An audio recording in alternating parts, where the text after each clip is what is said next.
हम परदेसी हो गए, छूटा अपना देश हम परदेसी हो गए। ये गलियां पथ पनघट ये पंछी बरसों पुराना, बरसों पुराना। कल तक थे सब अपने, अब लगता है बेगाना। बदला जग ने भेष, बदला जग ने भेष, हम परदेसी हो गए, छूटा अपना देश हम परदेसी। इसलिए कहा परदेसी हो, उलझो मत, रहो बिंदास, जिंदगी बेहतर जियो। अच्छे पति बनो, अच्छे पुत्र बनो, अच्छे पति बनो, अच्छी पत्नी बनो, अच्छे से रिश्ते निभाओ, खुश रहो। पर जगत में उलझने का नहीं, ये याद रखने का, ये मेरा नहीं, ये मेरा है। बोलो हाँ, सच बताओ मेरा कौन? मेरे तो गिरधर गोपाल। ये सत्य है, यही इस सत्य पे आके ठहर जाओ। इस सत्य से बड़ा क्या सत्य है? इस सत्य से बड़ा सत्य आप जानते हैं तो मुझे बताइए। मैं तो इतना ही जानता हूं कि भगवान के सिवा मेरा, ये मैं जानता हूं। इससे ज्यादा आप लोग जानते हो तो मुझे बताइए। इससे आखिरी कोई बात हो तो बताइए। आखिरी बात है, इससे ऊपर कोई बात नहीं हो सकती। इसलिए भरत जी मृग में मन लगाए, मृग बन के आए। अब तीसरा जन्म मिला मनुष्य का, तो जड़ भरत के नाम से जाने गए। इनके भाइयों ने इन्हें पढ़ाया लिखाया, पिता ने पढ़े लिखे नहीं। भाइयों ने कोई काम दिया तो काम नहीं करते। भाई बोले निकम्मा है, घर से निकाल दिया। नाम पड़ गया मूर्ख भरत। मूर्ख मतलब जड़, तो जड़ भरत के नाम से जाने गए। जंगल में रहते, भजन करते। ये भरत जी पिछले जन्म में वही संत थे, तपस्या करने वाले। मृग में उलझे तो मृग बने, अब तीसरे जन्म में फिर मनुष्य बने। अब सोच रहे हैं अब कहीं ना उलझूंगा, क्योंकि मुक्ति के पास जाते जाते मैं आसक्ति के कारण रह गया, एक नंबर से रह गया। आप भी मुक्ति पाते पाते तनिक से रह गए। तनिक सा मन लग गया ना आपका, आपको लगा कि मैं मर जाऊंगा, मेरी घरवाली का क्या होगा। लो भैया, उसकी याद में मरे तो अगले जन्म में तुम खुद किसी की घरवाली बन के आ गए। अब खुद कहती हो मैं उसकी घरवाली हूं।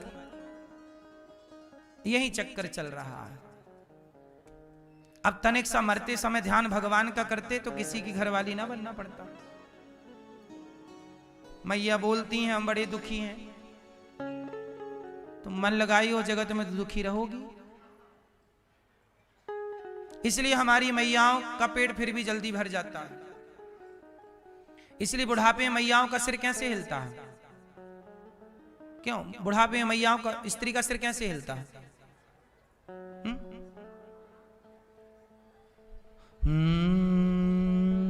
ऐसे ऐसे। और पुरुषों का सिर ऐसे हिलता। कभी देखना जिनका सिर हिल, बुढ़ापे में सिर हिलने लगता कि नहीं? पुरुषों का सिर ऐसे हिलता।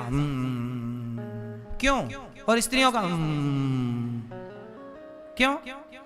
पुरुष लोगों से भगवान पूछते हैं क्यों आओगे दोबारा संसार में? पुरुष बोलता हाँ आऊंगा। अब इसका पेट नहीं भरा। पुरुष का पेट जल्दी नहीं भरता।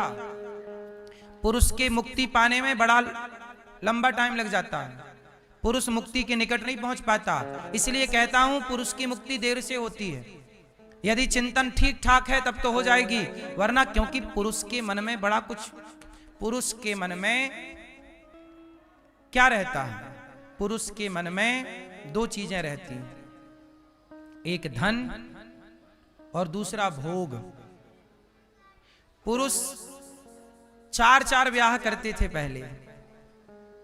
बोलो हाँ, सुना आप लोगों ने कि स्त्री ने 4 ब्याह किए? स्त्री ने 4 ब्याह नहीं किए, पुरुषों ने 4 ब्याह किए। 5 भी कर रहे हैं, 6 भी कर रहे हैं। काहे कर रहे हो? इनका पेट ही नहीं भर रहा है। क्योंकि पुरुष में भोग की मात्रा ज्यादा है, विलासी ज्यादा है, भोग विलास, तृप्ति नहीं मिलती जल्दी उसे। जबकि स्त्री एक पति में संतुष्ट रहती है। इसलिए स्त्री सिर ऐसे ऐसे हिलाती है, प्रभु मैं खुश हूं एक से, अब मुझे इस जगत में ना भेजना प्रभु, अब मुझे अपने चरणों में बसाना, अपने चरणों, इसलिए वो मना करती है। पर पुरुष के अंदर दो चीजें होती हैं। पहला भोग, यदि भोग में मन नहीं लगा तो देखना पुरुषों के अंदर लोभ ज्यादा होगा।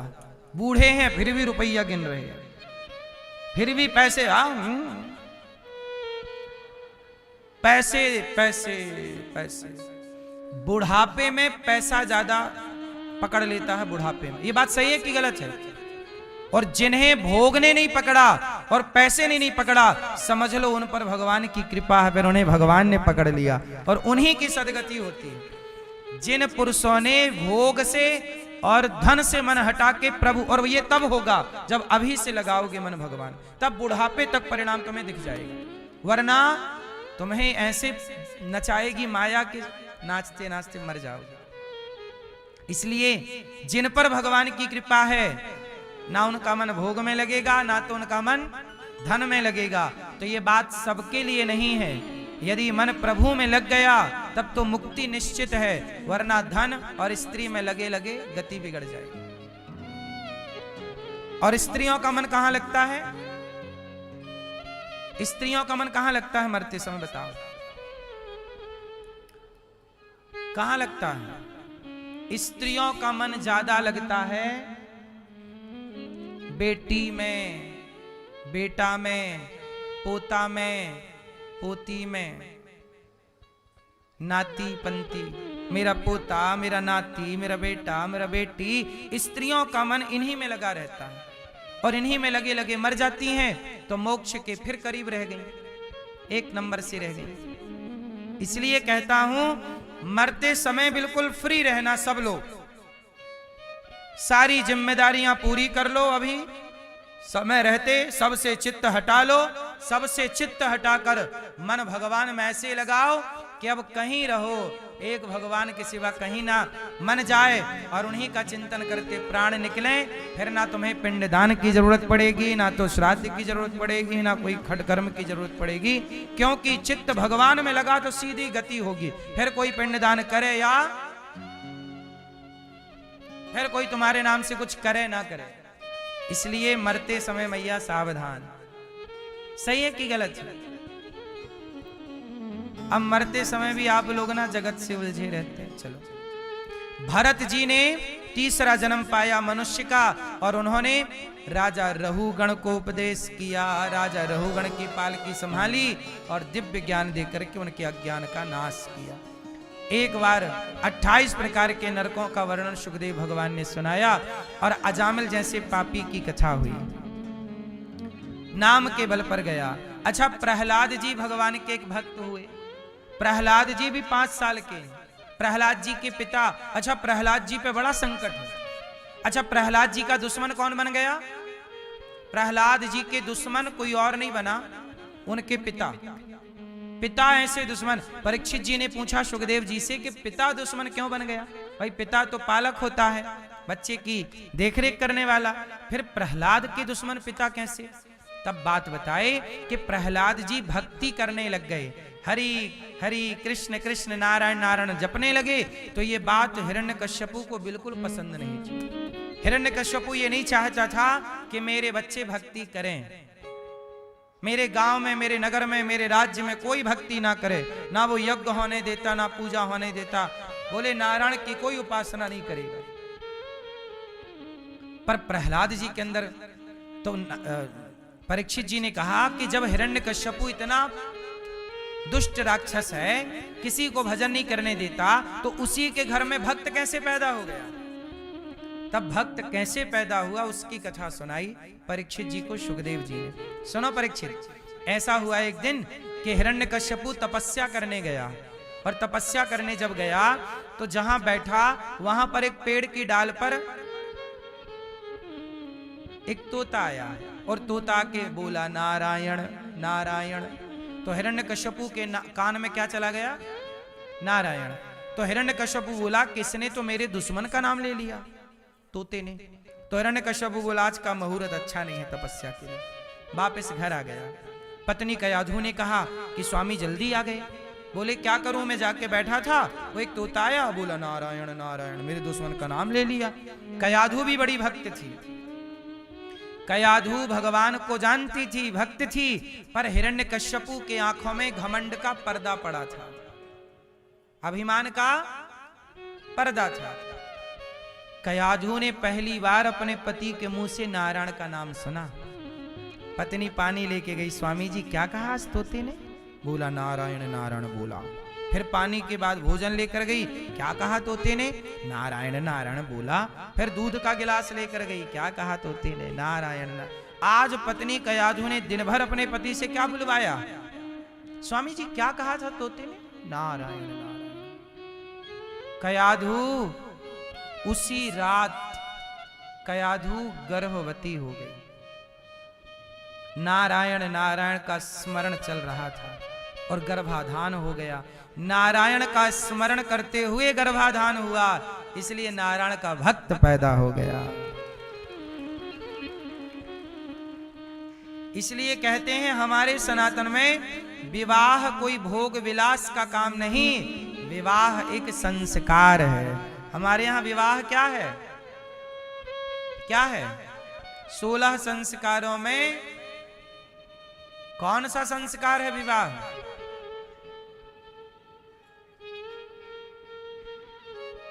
सोलह संस्कारों में एक संस्कार 15वां संस्कार है विवाह संस्कार। विवाह संस्कार क्या है? विवाह जिसे पाणिक ग्रहण संस्कार कहते हैं। इस विवाह में यज्ञ होता है, दुल्हा दुल्हन हवन करते हैं, स्वाहा स्वाहा स्वाहा। ये संस्कार है। सनातन धर्म की सबसे पवित्र रस्म का नाम विवाह है। लेकिन आजकल इस विवाह की रस्म को लोग शराब की रस्म बना लिए हैं। आजकल बेटी के ब्याह में बारातियों को शराब का ठेका खुलवा के दे देता है पिता, पियो शराब बारातियों। आजकल बारातियों को शराब की व्यवस्था मिलती है कि नहीं? लड़की का पिता कराता है, बोलो हाँ। इतना भी क्या आप लोग 21वीं सदी में चले गए, इतना भी क्या एडवांस जीने लग गए कि मर्यादाओं को परंपराओं को भूल गए? अरे बेटी का विवाह एक यज्ञ है, बोलो हाँ। विवाह मंडप के नीचे होता है कि नहीं? वो मंडप क्या होता है? वो यज्ञ मंडप है, वो विवाह मंडप है, वो यज्ञ। वहां हवन होता है, वहां देवताओं का आवाहन होता है, वहां रस्में होती हैं, परंपराएं होती हैं, वहां वेदों की पूजा होती है, अग्नि की पूजा होती है, वहां से ध्रुव तारा को दिखाया जाता है, दुल्हा दुल्हन को। पवित्र रस्मों का कोई मतलब नहीं। बारातियों के लिए शराब का ठेका खुलवा दिया पिता ने, वो पी रहे हैं शराब, वो पीने के बाद फिर दुल्हा दुल्हन को शराब के नशे में आ रहे हैं और शराब के नशे में आशीर्वाद दे रहे हैं। ये आशीर्वाद, शराब पी के आशीर्वाद देंगे तुम्हारी बेटी को, तो इन मूर्खों के आशीर्वाद से घर बनेगा कि बिगड़ेगा? आशीर्वाद सबका नहीं लेना चाहिए, पता है आपको? सबका आशीर्वाद नहीं लिया जाता, सबको प्रणाम नहीं किया जाता।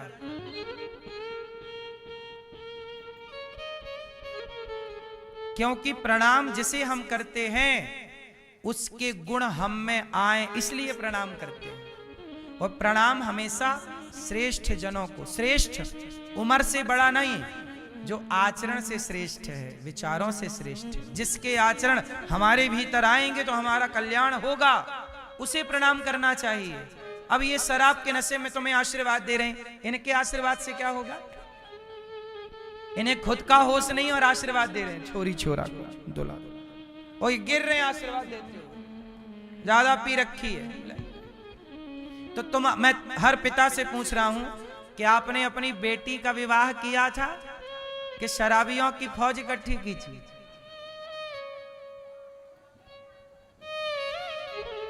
ये तो लड़के के बाप की गलती है ना। और डिमांड कोई करे कि बारातियों को शराब पिलाओ, तो ऐसी जगह ब्याह करने की जरूरत क्या है गधों के संग? बोलो, परंपराएं कुछ रहेंगी कि सब नाश कर दोगे? भारत की संस्कृति बचाना और बिगाड़ना दोनों आपके हाथ में है। अब या तो बचा लो या तो बिगाड़ लो। आप लोग बताइए, विवाह में शराब पिलाना सही है या गलत है? बोलो। और की तो छोड़ो, दुल्हा भी शराब पी के मंडप पे बैठता है।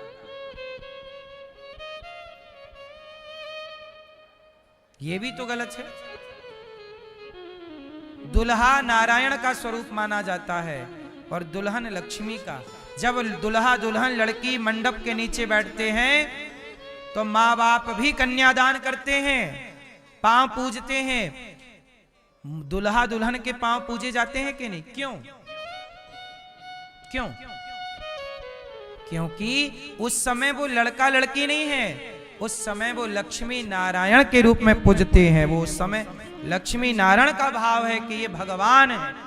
विवाह के समय लड़की साक्षात लक्ष्मी होती है और दुल्हा साक्षात। इस भाव से हमारे यहां विवाह होता है। अब इन भावों की कोई कदर नहीं रही, इसलिए परंपराएं बचेंगी तो देश बचेगा, परंपराएं नहीं बचेंगी तो राष्ट्र नहीं बचेगा। ये जिम्मेदारी आप जनता जनार्दन की है। विवाह में मंत्रोच्चार होना चाहिए, साधु संतों का आशीर्वाद हो, भले अच्छे लोगों का बेटी को आशीर्वाद मिले। शराबियों के आशीर्वाद से बचो। प्रहलाद जी बचपन से भक्ति कर रहे, हिरण्यकश्यपु की पत्नी गर्भवती हो गई, नारायण का स्मरण करते और नारायण के भक्त प्रकट हुए। प्रहलाद जी की भक्ति जब हिरण्यकश्यपु ने सुनी तो होलिका को बुलाया, होलिका यहां, ये तुम्हारा भतीजा बहुत भक्ति कर रहा, एक काम करो, मैं नहीं चाहता इस बच्चे को जला दो। होलिका गोद में लेकर बैठी, आग लगाती है, आग जली तो होलिका जल गई, प्रहलाद नहीं जले। क्यों? जिसे भगवान बचाएं उसे कोई मार नहीं सकता, और जिसे भगवान मारें उसे कोई बचा नहीं सकता। इसलिए तो कहते हैं मारने वाला है भगवान, बचाने वाला है भगवान। इसलिए डरा मत करो। जिंदगी में क्या नहीं होना चाहिए मैया? क्या नहीं होना चाहिए मेरी माँ? डर नहीं होना चाहिए, क्योंकि जब मुझे मरना होगा तो आप बचा ना पाओगे, और बचना होगा तो आप मार ना पाओगे, क्योंकि मारने वाला है भगवान, बचाने वाला है भगवान। बाल नवा का होता उसका, बाल नवा का होता जिसका रक्षक दया निधान। मारने वाला है भगवान, बचाने वाला है भगवान। जल थल अग्नि आकाश गगन में केवल इसकी सत्ता, इसकी मर्जी के सिवा यहाँ हिल न सके एक पत्ता। इसी का सोचा यहाँ पे होता,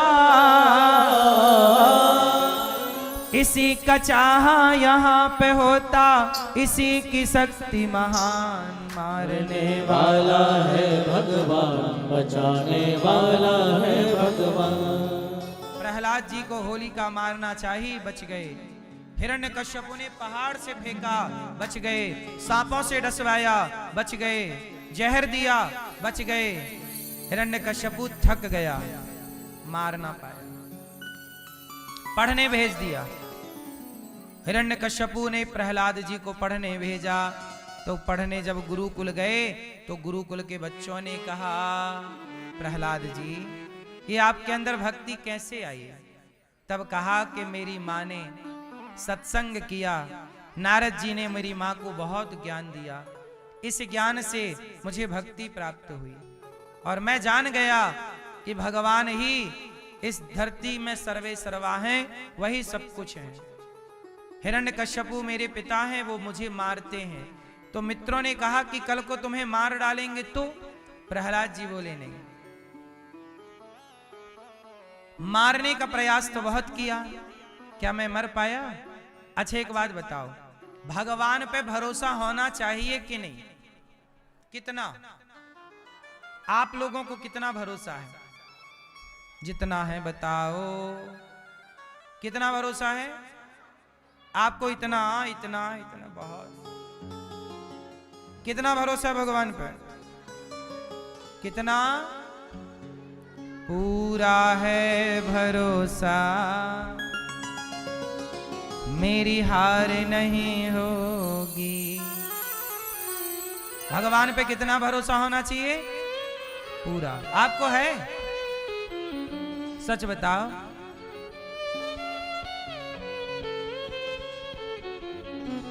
अच्छा ये बताओ, एक सुई है और सुई का छेद है, क्या सुई के छेद से कभी हाथी और घोड़ा निकल सकता है? आप बताओ। नहीं? पीली मैया आप बताओ। नहीं? मैया आप बताओ, पर्पल मैया, सुई के छेद से हाथी घोड़ा निकल सकता है? नहीं। दादाजी बताएंगे, पीला दुपट्टा डाल रखा है गले में, सुई के छेद से हाथी घोड़ा निकलेंगे? आप सुन रहे हैं कि नहीं? सुनाई पड़ रहा है? बोलो राधे राधे। सुई के छेद से हाथी घोड़ा निकल सकता है कि नहीं, ये पूछ रहे हैं हम।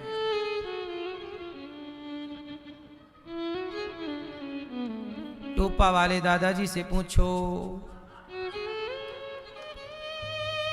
सुई के छेद से हाथी घोड़ा निकलेगा कि नहीं? नहीं? नहीं। सुनो, आप लोग कह रहे हो पूरा भरोसा है और कह रहे हो सुई के छेद से हाथी घोड़ा नहीं निकल सकता। अरे भाई, भगवान चाहें तो भगवान के इतने से मुख में मैया यशोदा ने पूरे ब्रह्मांड का दर्शन किया। भगवान चाहें एक उंगली से पहाड़ उठा लिया, भगवान चाहें तो सुई के छेद से हाथी घोड़ा क्या पूरा ब्रह्मांड निकालना चाहें तो निकाल दें। कर तुम अकर तुम अन्यथा कर तुम भगवान है। भगवान हनुमान जी लंका गए, तनिक से होके गए, और मैया सीता ने कहा तुम छोटे हो, तो भयं पर्वताकार शरीर बड़े हो गए। भगवान चाहें तो सुई के छेद से सब। ये आप लोगों ने बोला नहीं निकलेगा, हम बोल रहे निकल जाएगा। अब आप कह रहे हो नहीं निकलेगा, वो कह रहे हो हम भरोसा करते हैं, पूरा है भरोसा। पर मैया तुम्हारा तो इतना भी नहीं है भरोसा, और बता रही हो पूरा है भरोसा। भरोसा ये चाहिए कि भगवान चाहे तो सब हो सकता है, ये भरोसा। पर आप कह रहे नहीं हो सकता। अच्छा ये बताओ, आप में से कितने लोगों को टेंशन है, चिंताएं हैं, तनाव है? जिनको टेंशन है वो हाथ उठाओ। आपको चिंता है? आप बताओ बेटा, आपको तनाव टेंशन चिंता है? आप बताओ। मैया, ओ मैया, आप पीछे वाले भैया बताएंगे, हमारे दाढ़ी वाले। भरोसा भगवान पे आपको भरोसा है, चिंता है, टेंशन है। आप दादाजी सुन रहा है ना तू?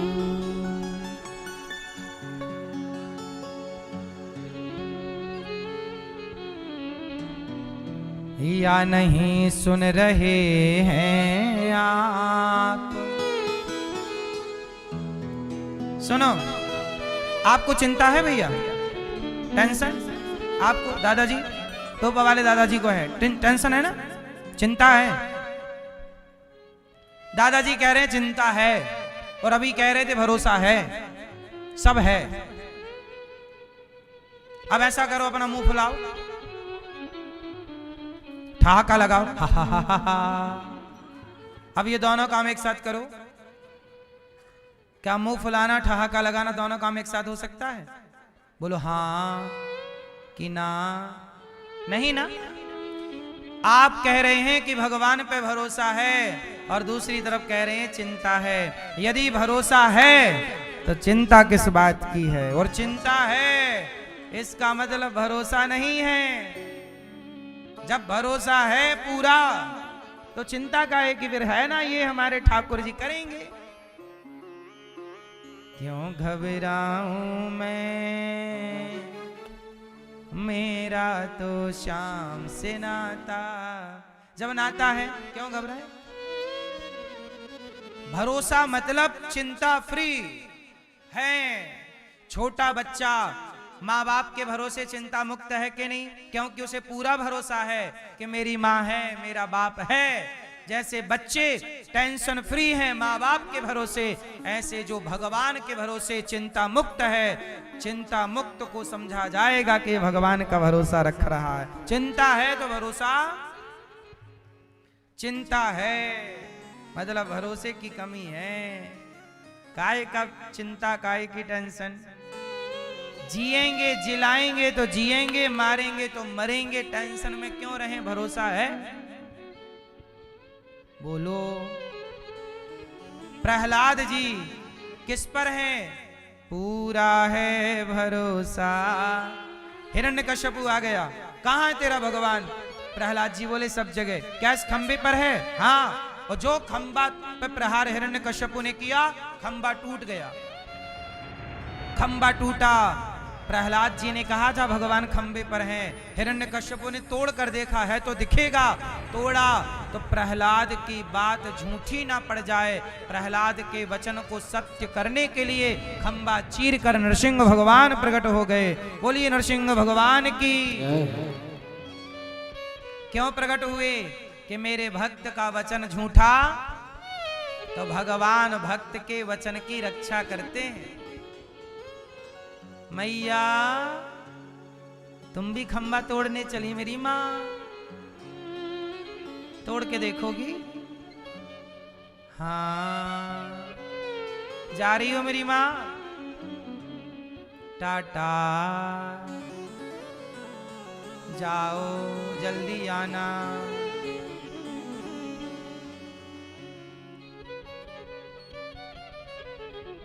भगवान हिरण्यकश्यपु के लिए प्रकट हो गए। हिरण्यकश्यपु ने गोद में लिटाया, हिरण्यकश्यपु को गोद में लिटाया भगवान नरसिंह ने। हिरण्यकश्यपु बोला आप कौन है? भगवान बोले तेरी मृत्यु। बोला मैं नहीं मरता। क्यों? मैंने ब्रह्मा से वरदान मांगा है, ना दिन को मरू ना। भगवान बोले ये संध्या का समय है, अब तो मरेगा ना, ये दिन है ना। बोला मैं 12 महीने में किसी महीने नहीं मरूंगा, न चैत्र न वैशाख न जेठ न साढ़ न सावन न भादो न कुआर न कार्तिक न घन न पूस न माह न फागुन। भगवान बोले सुन, मैंने तेरे लिए 13वां महीना डिजाइन करवाया है, पुरुषोत्तम महीना। अब तो मरेगा। बोले मैं अस्त्र से नहीं मरूं, शस्त्र से नहीं मरूं, चक्र से नहीं मरूं, त्रिशूल से नहीं मरूं। भगवान बोले ये नाखून देख रहा है, मैंने कोई फैशन में थोड़ी बढ़ाए हैं, ये नाखून से ही मारूंगा तुझे। बोलो हाँ। बोला अभी भी नहीं मरूंगा, ना ऊपर मरूं ना नीचे। भगवान बोले गोद में लिटा रखा है। बोला ना अंदर मरूं ना बाहर। भगवान बोले देहरी पे बैठा हूं। बोले ब्रह्मा के बनाए किसी व्यक्ति से नहीं मरूं। भगवान बोले ब्रह्मा मुझे नहीं बनाते, मैं ब्रह्मा को बनाता हूं। अब तो मरेगा। और छाती हाड़ दी, हाथों की माला बना के पहन ली भगवान ने। हिरण्यकश्यपु का गोविंदाय नमो नमः गया काम से। प्रहलाद जी भगवान की स्तुति कर रहे।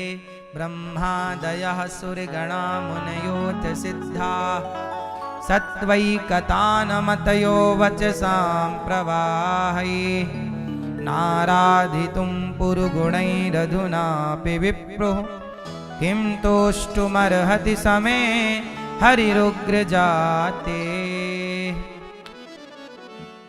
चरणों में गिर पड़े प्रहलाद जी। भगवान ने कहा पुत्र कुछ मांग लो। गोद में बिठा के चाटने लगे नरसिंह भगवान। बेटा कुछ मांग लो प्रहलाद, तुमने बड़ा कष्ट सहा है, तुमने पिता के हर अत्याचार को सहा, लेकिन सहते हुए तुमने मेरे से भरोसा नहीं उठाया, तुमने भरोसा पूरा रखा। तुम्हारे भरोसे का सम्मान करने के लिए मैं आया हूं, कुछ मांग लो। प्रहलाद जी ने कहा मेरे पिता आपको गालियां देते थे, उनकी सदगति हो जाए यही वरदान चाहिए।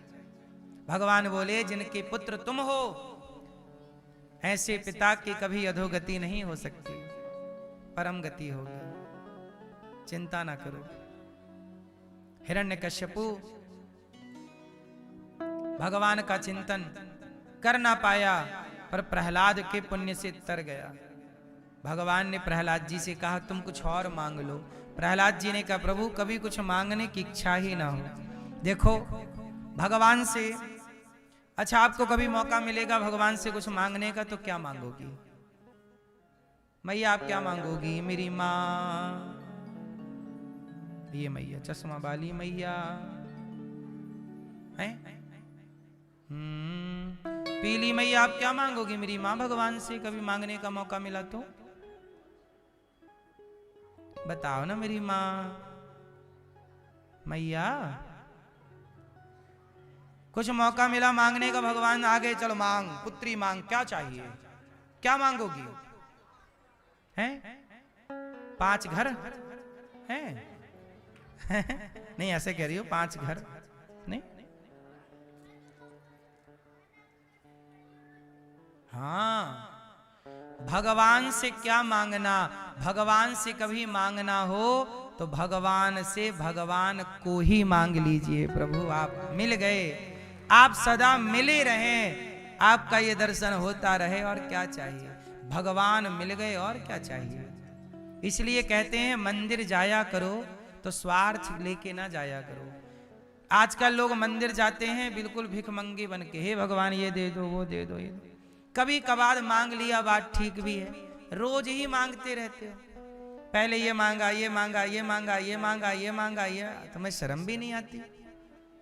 इतना भी क्यों मांगना? चलो 2-4 बार मांग लिया ठीक है, इतना तो कौन भाई, क्यों मांगना? भगवान से क्या मांगना? मैं अगर मांगूं तुझे तुम न देना मुझे, वरना प्रेमी नहीं मजदूर हो जाऊंगा। मैं मांगू तो देना मत प्रभु। भगवान से क्या मांगना चाहिए बताओ? सबसे बड़ी दौलत क्या है? क्या मांगना है? भगवान से क्या मांगो? भगवान से मांगो अर्थ न धर्म न काम रुचि, गति न चाहूं निर्वाण, जन्म जन्म रति राम पद, यह वरदान नया। हे प्रभु, ना हमें अर्थ चाहिए, ना धर्म, ना काम, ना मोक्ष। मुझे तो मोक्ष भी नहीं चाहिए। क्या चाहिए? जन्म जन्म रति। हे प्रभु, मैं आपके चरणों का प्रेमी रहूं, आपके चरणों का प्रेम मुझे दीजिए, बस प्रेम बना रहे, आपकी याद में तड़पता रहूं, रोता रहूं, आपके सिवा कुछ अच्छा ना लगे। ये चाहिए, तड़प चाहिए, प्रेम चाहिए। भगवान से प्रेम मांगो। हम लोग प्रेम, जगत के प्रेम में उलझ जाते हैं। भगवान का प्रेम, भरत जी किससे प्रेम कर रहे हैं? राम से प्रेम। हनुमान जी किससे प्रेम कर रहे हैं? शबरी किससे प्रेम कर रही है? मीराबाई किससे प्रेम कर रही है? फिर आप लोग ही हो, छोरा छोरी से प्रेम कर रहे हो। मीराबाई तो कृष्ण से प्रेम करती है, सबरी राम से प्रेम करती है, हनुमान जी राम से प्रेम, और आप लोग पोती से प्यार, बेटी से प्यार। हाँ बेटी खा लिया, क्या खाया आज? प्रेम। अब तो जगत से मन हटाओ मेरी मां, अब प्रेम भगवान से करो।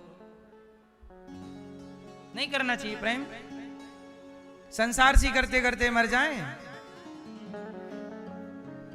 प्रहलाद जी ने भगवान से प्रेम किया तो उनके प्रेम के बल पर खंबे से आ गए। आपका प्रेम होगा सच्चा तो भगवान आपके लिए क्यों ना आएंगे।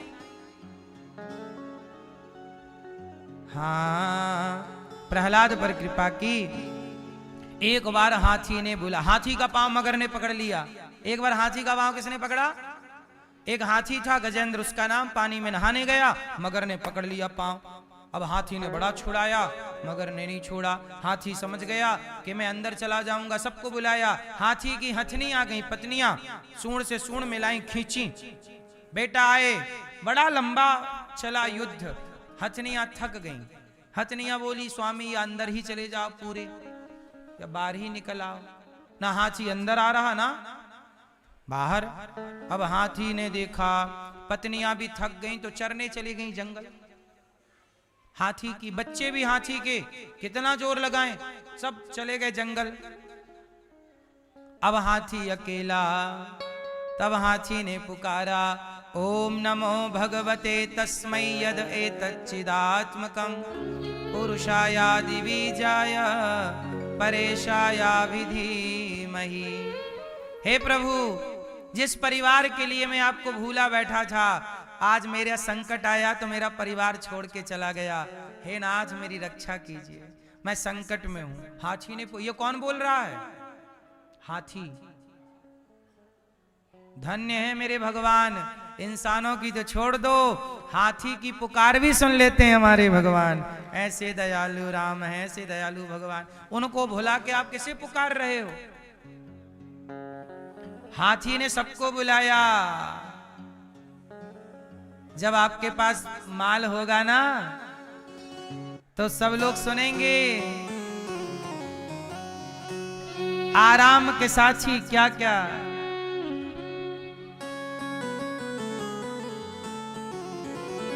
आराम के साथी क्या क्या थे, जब वक्त पड़ा तब कोई नहीं। सब दोस्त हैं अपने मतलब के, दुनिया में किसी का कोई नहीं। जब पैसा हमारे पास में था, तब दोस्त हमारे लाखों थे। अब वक्त पड़ा है मुश्किल का, तब पूछने वाला कोई नहीं। ये दुनिया सुख के सब साथी, दुख में न कोई। मेरे राम तेरा नाम एक साचा, दूजा न कोई।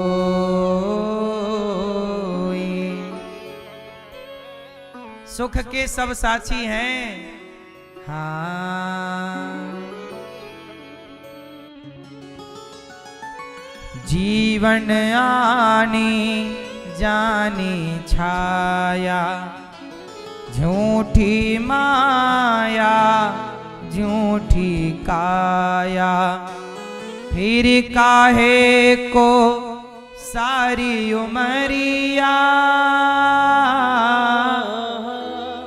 फिर काहे को सारी उमरिया।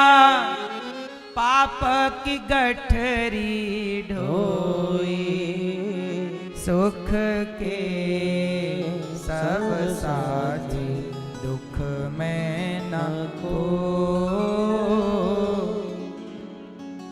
ना कुछ तेरा ना कुछ मेरा, ये जग जोगी वाला फेरा। राजा हो या रंक सभी का, राजा हो या रंक सभी का। अंत एक सा होई, सुख के सब साथी। यहाँ पर कोई अमीर गरीब है, ईश्वर के घर गए तो सब एक दरवाजे से घुसेंगे। सबकी एक सी खातिरदारी, एक सी व्यवस्था। एक सी क्वालिटी का डंडा सबको पड़ना है। बोलो हाँ। बाहर की तू माटी फाके, मन के भीतर क्यों ना झाके। उजले तन पर मान किया और मन की मैल ना धोई। सुख के सब साथी दुख में ना कोई। मेरे राम मेरे राम।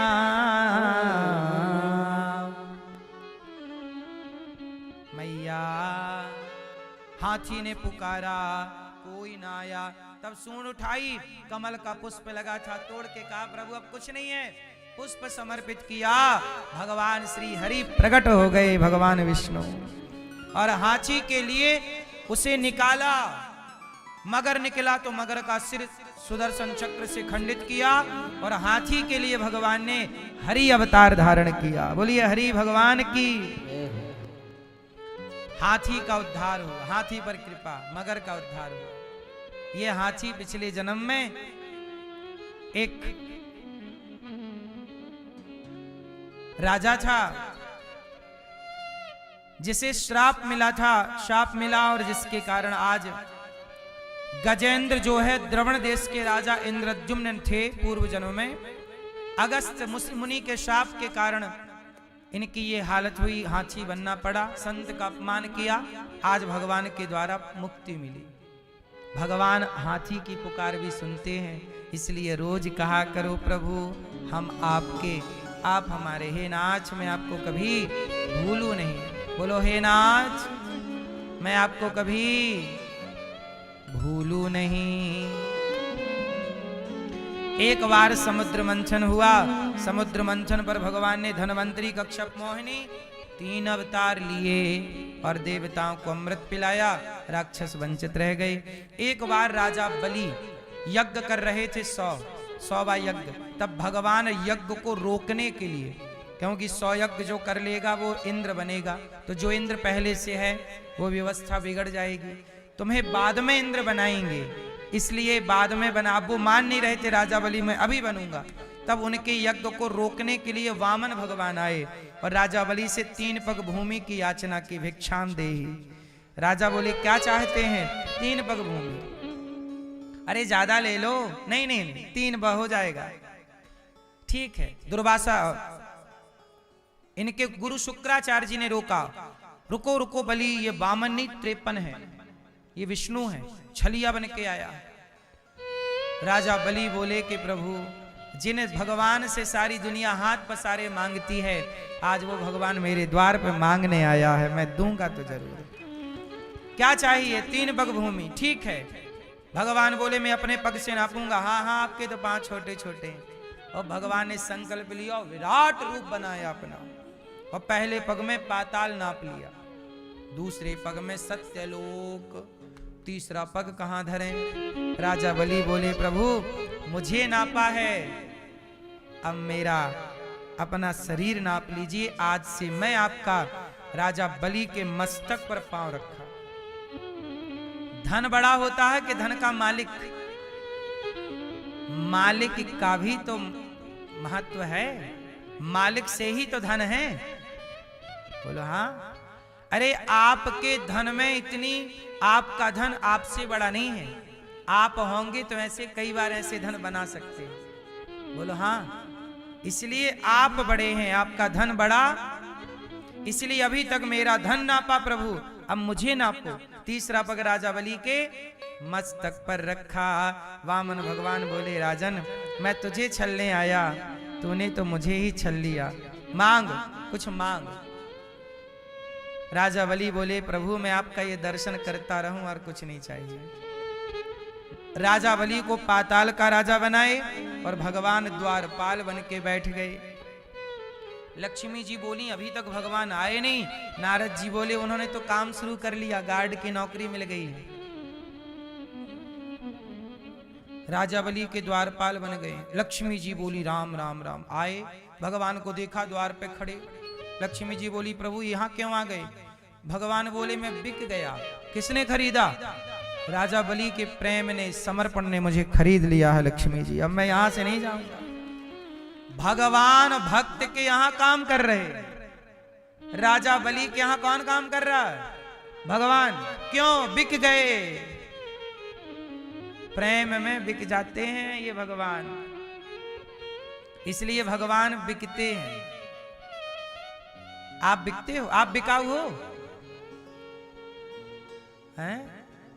आप नहीं बिकते, भगवान बिकते हैं। क्यों? हाँ, बिक जाते हैं राम हो कोई मोल चुकाने वाला। बिक जाते हैं राम कोई हो मोल चुकाने वाला। मोल चुकाओगे तो खरीद लो। क्यों मैया? लक्ष्मी जी आई, राजा बलि को राखी बांधी, और राखी बांध के राजा बलि ने कहा क्या चाहिए? बोले आपका द्वारपाल दे दो। लक्ष्मी जी द्वारपाल लेके गई। तब से रक्षाबंधन का त्योहार, सबसे पहले राजा बलि को लक्ष्मी जी ने पहली बार राखी बांधी, और राखी बंधाई में भगवान लिया था। राखी बंधाई क्या ली? मां लक्ष्मी ने क्या लिया? भगवान। तो ये तब से भाई बहन, लक्ष्मी जी बहन हो गई, और राजा बलि बोले तुम्हारा द्वारपाल मेरा पति है, दे दो भैया, ये मेरे पास रहे, आपके पास क्या करेगा? लक्ष्मी जी लेके चली गई। ये राजा बलि, आज भी पाताल के राजा राजा बलि हैं। हाँ, राजा बलि।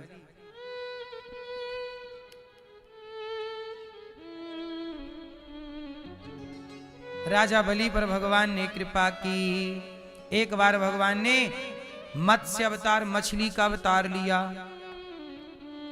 और सत्यव्रत नाम के राजा पर कृपा की, और इन्होंने सब कुछ बचाया है। फिर हयग्रीव दैत्य को मत्स्य बन करके भगवान ने मारा और वेदों की रचना की। इसके बाद भगवान नारायण के पुत्र ब्रह्मा, ब्रह्मा जी से मरीचि, उनके फिर कश्यप, कश्यप से इनके वंश में आगे चल के राजा नभग, नभग के नाभाग अम्बरीश, जिन्होंने एकादशी का व्रत किया। अम्बरीशो महाभागा सप्तद्वीपवती मही। बड़े राजा हैं अम्बरीश, आज इन पर कृपा हुई, एकादशी का व्रत इन्होंने किया। इन्हीं के वंश में राजा सगर, असमंजस, अंशुमान, दिलीप, भगीरथ, जिन्होंने गंगा जी को प्रकट किया। बोलिए गंगा मैया की। फिर इन्हीं के वंश में हुए हैं खटवांग, दीर्घबाहु, रघु, अज, फिर दशरथ जी। दशरथ जी के 4 संतान हुई। दशरथ जी के कितने पुत्र हुए? एक बेटी हुई। दशरथ जी की एक बेटी और 4 पुत्र, एक पुत्री। राम जी की बहन का नाम क्या है? राम जी की एक बहन भी है, शांता नाम है। राम जी की बहन का नाम क्या है? शांता।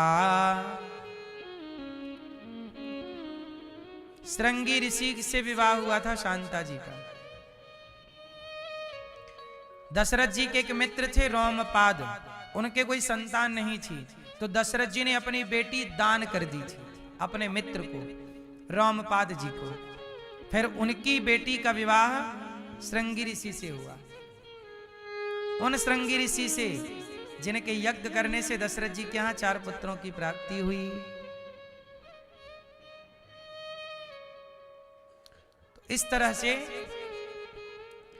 दशरथ जी का बुढ़ापा आ गया, पुत्र नहीं थे, यज्ञ कराया। यज्ञ भगवान ने खीर दी, खीर तीनों रानियां खाती हैं। और इनके यहाँ चैत्र का पावन महीना और कृष्ण शुक्ल पक्ष की पावन नवमी तिथि, दिन के ठीक 12 बजे भगवान भय प्रगट कृपाला दीन दयाला कौशल्या हितकारी, हर्षित महतारी मुनि मन, अद्भुत रूप विचारी। प्रकट हो गए भगवान, भाई प्रकट कृपाला, प्रकट हो गए। कौन कौन प्रकट हुए? पहले राम, फिर भरत जी, फिर लक्ष्मण जी, फिर शत्रुघ्न जी। चारों कैसे आए? कौशल्या जी के यहाँ राम, कैकेयी जी के यहाँ भरत, और सुमित्रा मैया के यहाँ कितने बच्चे हुए हैं? मैया सुनो, शत्रुघ्न जी की माँ कौन है? शत्रुघ्न जी की माँ,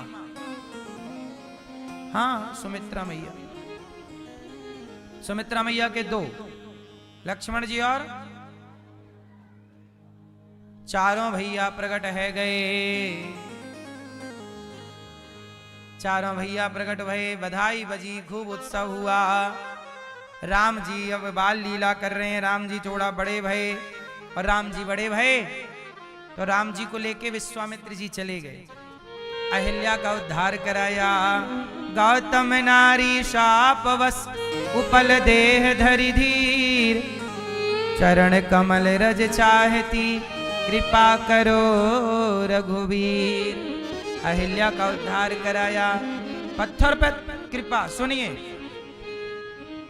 भगवान ही पत्थर के नहीं हैं, भक्त भी पत्थर के हैं।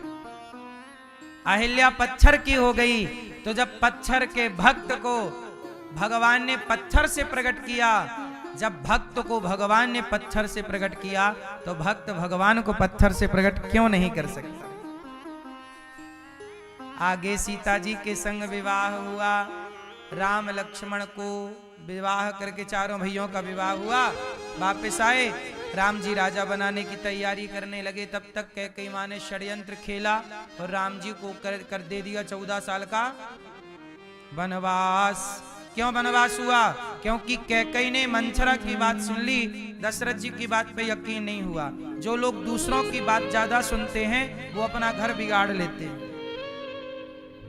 उनका घर जल्दी बिगड़ता है जो दूसरों की बातें ज्यादा सुनते हैं। इसलिए दूसरों की बातें ना सुनिए, अपनों की बातें सुनिए और अपनों की बातों पर विश्वास करिए। जहां दूसरों से सलाह मिलने लग जाती है वहां घर टूटने की संभावनाएं 99% बढ़ जाती है। बोलो हाँ, सही है कि गलत है?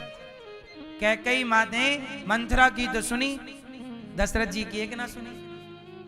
बोलो हाँ, क्यों? बिगाड़ लिया घर। कौशल्या माँ की ना सुनी, सलाह लेनी थी तो कौशल्या माँ से लेती।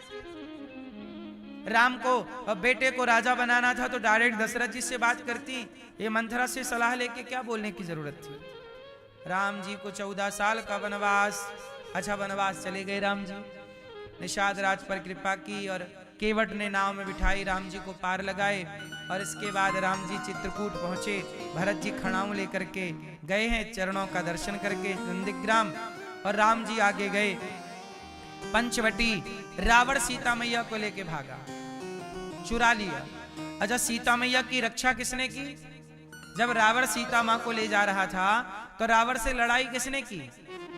जटायु, एक पक्षी है नाम जटायु है। जटायु जी ने रावण से लड़ाई की। किसके लिए? सीता माँ के लिए। किसी ने जटायु से कहा, जटायु तुम्हारी ताकत ज्यादा नहीं है, रावण से जीत ना पाओगे। जटायु जी बोले, पता है कि मेरी ताकत कम है, मैं रावण से जीत ना पाऊंगा, लेकिन सीता माँ जा रही हो, एक नारी संकट में हो और मैं उसकी रक्षा के लिए कुछ ना करूं, उससे अच्छा मर जाने से अच्छा है। देखो, हमने नारी की रक्षा के लिए कुछ नहीं किया, ये तो मरने से भी बदतर है। इसलिए कम से कम उसकी रक्षा करते करते प्राण जाएंगे तो समाज को मैसेज मिलेगा कि तुम भले ना जीत पाओ पर रक्षा करने का प्रयास तो करो। तुमने प्रयास ही नहीं किया। जटायु जी ने कम से कम प्रयास तो किया, इसलिए जटायु को राम मिले। इसलिए कहता हूं, सीता मां का दुख किसने दूर करना चाहा? जटायु जी ने। इसलिए जटायु जी राम के पास नहीं गए, राम जटायु जी के पास आए, क्योंकि जटायु जी ने परोपकार के लिए, परमार्थ के लिए प्राणों का बलिदान दे दिया। भाई सारे लोग चुप बैठे थे तो जटायु भी चुप बैठते नहीं। जटायु ने जी ने कहा नहीं, मैं चुप नहीं बैठूंगा, मैं रावण से लड़ूंगा, सीता मां की रक्षा करूंगा। ऐसे ही मेरी मां नारी के सम्मान के लिए, नारी के लिए जटायु जी ने प्राणों का बलिदान दिया। किसी को तो आगे आना पड़ेगा ना। पर हित बस जिनके मन माही, किसी को तो परोपकारी बनना पड़ेगा। जरा सोचिएगा कि जब जटायु किसी नारी का सहारा बन सकता है पक्षी होकर, तो किसी बूढ़ी मां का सहारा हम और आप क्यों नहीं बन सकते इंसान होकर। इसलिए गौरी गोपाल आश्रम में वृद्ध माओं की सेवा ये दास करता है। क्यों? मैंने जटायु जी के बारे में जब पहली बार सुना, पढ़ा, गुरु जी ने पढ़ाया मुझे जटायु जी के बारे में, तब मैं समझ गया कि जटायु जी ने अपने प्राण गवा दिए केवल परोपकार के लिए। ऐसे मेरा भी प्राण जाए, मैं भी सेवा करते करते प्राण त्यागूं, मेरा भी यही सपना है। सेवा करते करते ही भगवान नाम, भगवत चिंतन